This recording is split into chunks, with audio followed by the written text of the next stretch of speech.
अमरावतीमध्ये प्रेमाच्या जाळ्यामध्ये अडकवून 180 तरुणींचं लैंगिक शोषण करण्यात आलं। आरोपी मोहम्मद अयाजला 7 दिवसांची पोलीस कोठडी सुनावण्यात आली आहे। आरोपीने तरुणींचे 350 व्हिडिओ व्हायरल केल्याचा अनिल बोंडे यांचा आरोप आहे। दरम्यान या प्रकरणामधील आरोपी हा एमआयएमचा पदाधिकारी असल्याचा आरोप प्रवीण तायडे यांनी केला आहे।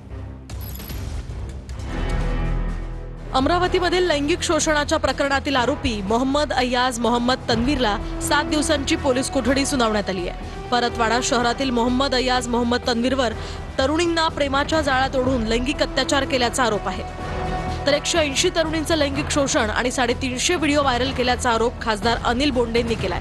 मुलींच्या लैंगिक अत्याचाराच्या प्रकरणातील हा आरोपी एमआयएमचा पदाधिकारी असल्याचंही बोललं जात आहे। तर एमआयएमचे शहराध्यक्ष माजी हरफान खान यांच्याकडून नियुक्तीपत्र स्वीकारतानाचे अयाजचे व्हिडिओ आणि फोटोही समोर आले। की तो आरोपी एमआयएमचा आहे, त्याची सुद्धा चौकशी करण्यात यावी। त्यांनी कुठे कुठे मुलींना नेलेला आहे त्याचा सुद्धा पूर्ण छडा लावावा। 12 ते 15 लोक याच्यात सामील असू शकतात, त्यामुळे त्यांचा सुद्धा तपास, त्यांना ताब्यात घेऊन त्यांचा सुद्धा तपास करण्यात यावा। सोमवारी याच प्रकरणावरून राज्यसभा खासदार अनिल बोंडेंनी जिल्हा पोलीस अधीक्षकांचीही भेट घेतली। यावेळी बोंडेंनी पेनड्राईव्ह मध्ये फोटो आणि व्हिडिओ पुरावे सुद्धा दिलेत।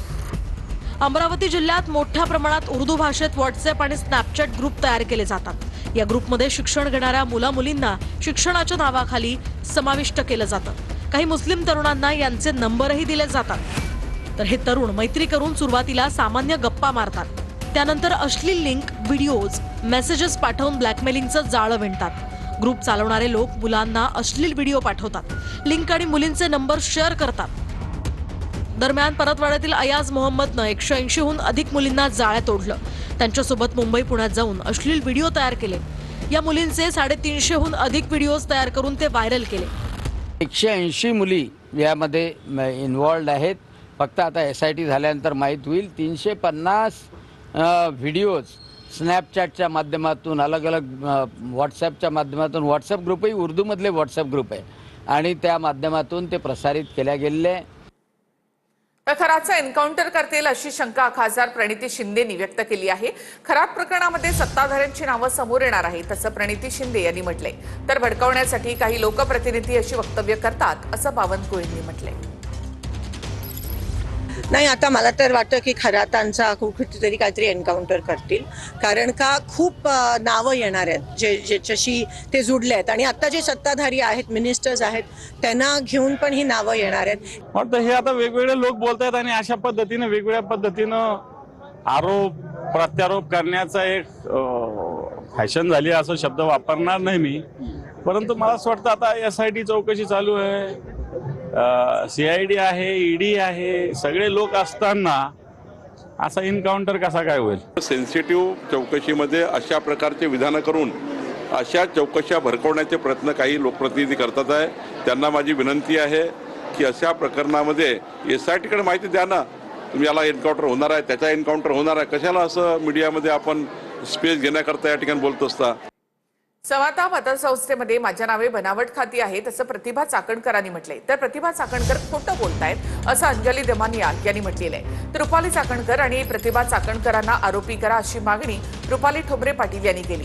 दरम्यान समता पतसंस्थेमध्ये प्रतिभा चाकणकर यांच्यासह कुटुंबाच्या नावे 4 खाती असून या खात्यांना खरात नॉमिनी असल्यामुळे त्यांची शिर्डी पोलिसांकडून चौकशी करण्यात आली आहे। जे खातं आहे ते बनावट आहे, आपल्या तिथे सह्या नाही आहेत, एकही रुपयाची आपण उलाढाल केलेली नाहीये। आपल्या मीडियावरती पाहिलं आणि आम्ही आलोय, अजूनही आम्हाला कोणतीही नोटीस पोहोचलेली नाहीये। कागदपत्र बनावट आहेत, आपली सह्या सुद्धा आपल्या बनावट आहेत। तर पुढचा तपास आपले करतात पोलीस। प्रतिभा चाकणकरांची रिॲक्शन आज ऐकली आणि हे लोक किती खोटं बोलतात। आता याच प्रतिभा चाकणकरांचे टोटल रेकॉर्ड्स जे आहेत ते 236 आहेत, त्याच्यापैकी 17 कॉल्स आहेत आणि हे सगळेच्या सगळे कॉल्स खरातांनी प्रतिभा चाकणकरांना केलेत। दुसरी गोष्ट म्हणजे जयश्री काळे पालवे ज्या त्यांच्या वकील म्हणून गेल्या होत्या, त्या सदस्य आहेत एका आयोगाच्या, आणि आयोगाच्या सदस्यांना कुठलीही प्रायव्हेट वकिली करता येत नाही। तर या सगळ्या गोष्टी बघून ना किती खोटं ही आणि किती सहजपणे बोलतात हे त्याच्यावरनं दिसतंय आपल्याला। रुपाली चाकणकर तर आरोपी आहेच, परंतु प्रतिभा चाकणकरचे जे आर्थिक लागेबंदे लागले त्यांना सुद्धा आरोपी करणं गरजेचं आहे. आम्ही फक्त बघतोय की पोलीस तपास कायद्याने करतायत का नाही. आम्हाला म्हणजे ज्या काही या खरात प्रकरणावर बोलतायत, अंजलीताई दमानिया बोलतायत, सुषमाताई बोलतायत, मी बोलते, आम्हाला समाजातील ही घाणकीड, ही विकृती संपवायची आहे. तर आयजी दत्तात्रय कराळे हे भोंदू खरातला गुरु मानत होते. लैंगिक शोषणाचे पेनड्राईव्ह आयजी कराळे यांनी गायब केले असा आरोप तृप्ती देसाईंनी केला. वाल्मिक कराड लपलेल्या दिंडोरीच्या आश्रमातील फुटेजही कराळे यांनीच गायब केलं असा आरोपही तृप्ती देसाई यांनी केला आहे. आयजी दत्तात्रय कराळे हे अशोक खरातला गुरु मानत होते आणि म्हणूनच ते वारंवार अशोक खरातला भेटायला जायचे. जेव्हा जेव्हा अशोक खरातचे कारनामे समोर यायला लागले, महिलांचं लैंगिक शोषणाचे पेनड्राईव्ह समोर येणार होते, तेव्हा जे जे लोक ते समोर आणणार होते त्यांच्यावर गुन्हे दाखल करायचे, पेनड्राईव्ह गायब करायचा. हे सुद्धा काम आयजी दत्तात्रय कराळेंच्या माध्यमातून डिसेंबर 2025ला याआधी झालेलं आहे. जेव्हा दिंडोरीच्या आश्रमामध्ये, अण्णा मोरेंच्या आश्रमामध्ये वाल्मिक कराड 2 दिवस मुक्कामाला होता, संपूर्ण महाराष्ट्र आणि पोलीस दल त्याला शोधत होतं, त्यावेळेला सुद्धा 2 दिवस तो जो मुक्कामाला होता, तेव्हा दिंडोरी आश्रमातले जे व्हिडिओ डिलीट करण्यात आले ते सुद्धा कुणी केले तर आयजी दत्तात्रय कराळेंनी केलेत. त्यामुळं या प्रकरणात खरातच्या तर चौकशी झालीच पाहिजे, कारण 18 कॉलचं तर रेकॉर्ड आलंय. आता अशोक खरात प्रकरणामध्ये दत्तात्रय कराळेंची चौकशी झाली पाहिजे. तर अत्याचारी अशोक खरातची पुन्हा पोलीस कोठडीमध्ये रवानगी करण्यात आली आहे. भोंदू खरातला 4थ्या गुन्ह्यामध्ये 5 दिवसांची पोलीस कोठडी सुनावण्यात आली आहे. तर दुसरीकडे खरातने व्यापाऱ्याकडनं कार लाटल्याचा समोर आलंय. मर्सिडीज कार दे नाहीतर तुझा मृत्यू होईल अशी भीती घालून 90 लाखांची कार खरातनं लुबाडली. सोमवारी दिवसभर चाललेल्या तपासणीनंतर ईडीनं खरातची 90 लाखांची आलिशान मर्सिडीज जप्त केली. खरातनं राजेंद्र जासूदची फसवणूक करून मर्सिडीज कार मिळवली होती. जासूदला त्याच्या लॉजिस्टिक व्यवसायात यश हवं होतं. याचाच फायदा घेत खरातनं जासूदकडे मला परदेशात घेऊन चल अशी मागणी केली. तर अवतार पूजा करण्यासाठी मर्सिडीज कार घेऊन दे, अन्यथा तुझं मृत्यू होईल अशी भीती खरातनं घातली. मरणाच्या भीतीनं राजेंद्र जासूदनं 31 ऑगस्ट 2018ला पुण्यातील शोरूममधून 90 लाखांची मर्सिडीज बुक केली. खरातला अंकशास्त्राचा वेड असल्यानं त्यानं गाडीसाठी 8181 हा VIP नंबर घेतला. या अंकांची बेरीज 9 होते, जो अंक खरात शुभ मानायचा. या नंबरसाठी जादा पैसेही मोजण्यात आले होते. खरातच्या घराच्या आवारात उभ्या असलेल्या इतर गाड्यांवरही ईडीची नजर आहे. एकाच दिवशी 3 हत्यांनी मुंबई हादरली आहे. दादर, खेरवाडी आणि माटुंगा परिसरात पूर्व वैमनस्यामधून 3 हत्या झाल्या. नेमकं कुठे काय घडलं ते आपण पाहूया. रविवारी एकाच दिवशी 3 हत्यांनी मुंबई शहर हादरलंय. दादर, माटुंगा आणि खेरवाडी परिसरात हत्येच्या घटना घडल्या. दादरमध्ये पूर्व वैमनस्यातून एका तरुणाची पत्नीसमोरच निर्घृण हत्या करण्यात आली. अंकुश आंबेकर असं या तरुणाचं नाव असून त्याचा गौरव सनसशी जुना वाद होता. गौरव सनस, अनिल पटेल, राजेश पटेल, सिद्धेश पटेल, साहिल राणे, अविनाश खवरे आणि अजय यादव या 7 जणांनी अंकुशला बेदम मारहाण केली. या मारहाणीत तो गंभीर जखमी झाला. दरम्यान KEM रुग्णालयात नेलं असता उपचारादरम्यान त्याचा मृत्यू झाला. या प्रकरणात दादर पोलिसांनी गुन्हा दाखल करून 7 आरोपींना अटक केली आहे. तर माटुंग्यात गाडी पार्किंगचा छोटासा वाद विकोपाला गेल्यानं एका ज्येष्ठ नागरिकाची हत्या झाली. ब्रिज खाली वाहनं उभी करू नये अशी समज द्यायला जाणाऱ्या नरेश वाघेला यांची हत्या करण्यात आली. सुरुवातीला आरोपी साहिल घाटगे आणि शहाबाज रफिक शेख यांच्याशी त्यांचा शाब्दिक वाद झाला होता. माटुंगा पोलिसांनी गुन्हा दाखल करत आता दोन्ही आरोपींना तातडीनं अटक केली आहे.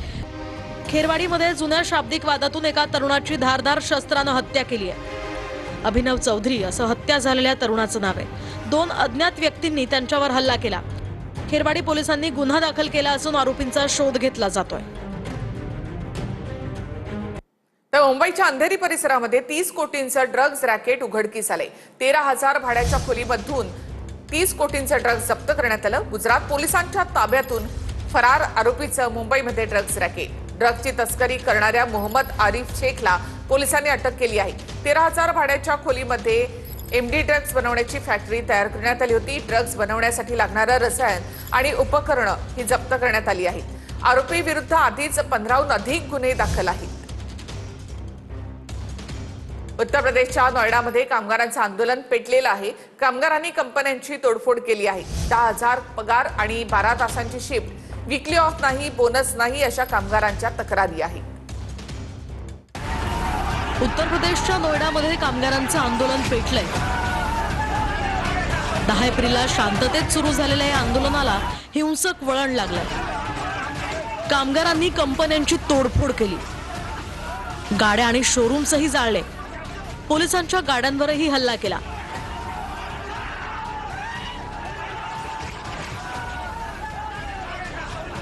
फायर ब्रिगेडच्या गाड्यांचाही कामगारांनी पाठलाग केला.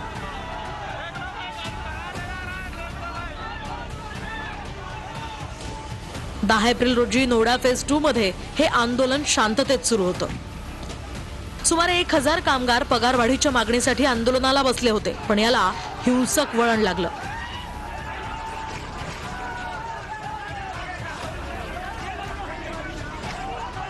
फक्त 10,000 पगार, 12 तासांची शिफ्ट, वीकली ऑफ नाही, बोनस नाही अशा कामगारांच्या तक्रारी होत्या. शेजारच्या हरियाणामध्ये सुद्धा कामगारांच्या पगारात 35% वाढ झाली. पण नोएडात मात्र उत्तर प्रदेश सरकारनं पगारवाढीचा निर्णय घेतला नाही असा आरोप कामगारांनी केला.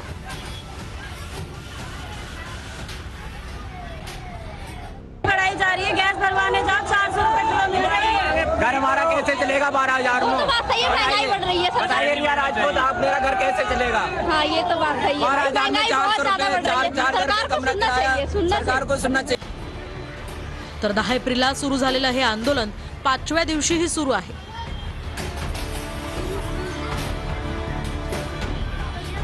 सध्या परिस्थिती नियंत्रणात असली तरी तणाव मात्र कायम आहे. पोलिसांनी या प्रकरणात 300 पेक्षा जास्त जणांना अटक केली आहे. कामगारांच्या आंदोलनावरून सत्ताधारी आणि विरोधकांमध्ये आरोप प्रत्यारोपही सुरू झालेत. तर कामगारांवर दडपशाही करू नका असं राहुल गांधी म्हणाले.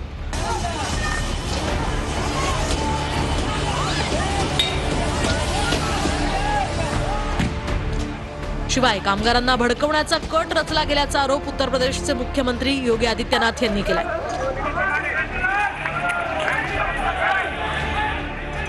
या आंदोलनामागे पाकिस्तानी लिंक आहे का याचा तपास सुरू असल्याचंही उत्तर प्रदेशचे कामगार मंत्री म्हणाले.